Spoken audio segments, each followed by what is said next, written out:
বন্ধুরা, আজকেও আমাদের এখানে বক্স বাজছে। কাল তোমরা অনেকেই আমায় বলেছিলে যে লাঞ্চ থালির আমার আওয়াজটা শোনা যাচ্ছে না। আজকে আমি একটু জোরে কথা বলার চেষ্টা করছি, যদি তোমরা শুনতে পাও। যদি না শুনতে পাও তাহলে আমি দেখবো নিজে ভয়েসটা আগে, ভয়েসটাকে মিউট করে আর ভয়েস দিয়ে দেবো। প্রচণ্ড গরম পড়েছে, তো চলো আজকে আমার রান্নাঘরে কি রান্না হয়েছে সেটা এখন শেয়ার করি তোমাদের সাথে। গরম ভাত নিয়ে নিচ্ছি। আমাদের এখানে আজকে যা গরম পড়েছে, এই গরমে পান্তা খেলে বেশ ভালো হয়। যদিও আমি পান্তা এমনিতে তো খাওয়া এখন কেউ খায় না, আমি কেন, শখ করে সবাই খায়। তো পান্তা খেতে ভীষণ ইচ্ছে করছে এই ছোট পেঁয়াজ দিয়ে। তো একদিন আমি পান্তা বানাবো। তো আজকে নিয়ে নিচ্ছি, এখন স্যালাড নিচ্ছি গরম ভাতে আর ছোট পেঁয়াজ।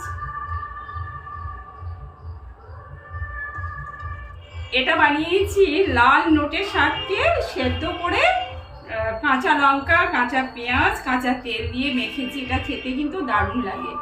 আর তেল মশলাটাও এর সাথে কম যাচ্ছে, ভাজা হলে তো একটুখানি হজম হতেও আমাদের দেরি হয়। তো খুব ভালো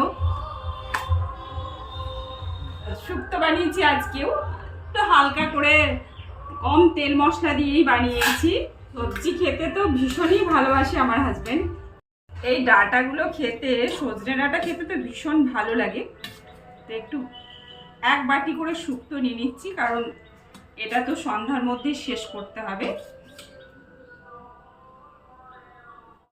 আজকে প্রচণ্ড গরম, তার জন্য একটু মাছের টক বানিয়েছি তেঁতুল দিয়ে। কালো জিরে, শুকনো লঙ্কা ফোড়নে দিয়েছি, তারপর যে মশলা দেয় সেই মশলা দিয়ে বানিয়েছি। এটা তো খেতে দারুণ লাগবে। আর একদম একটু করে নিয়ে নিচ্ছি আমের চাটনি। তো চলো, আজকের মেনুতে এই ছিল। তো একটু ক্লোজে দেখো আমি সাজিয়েছি কিভাবে।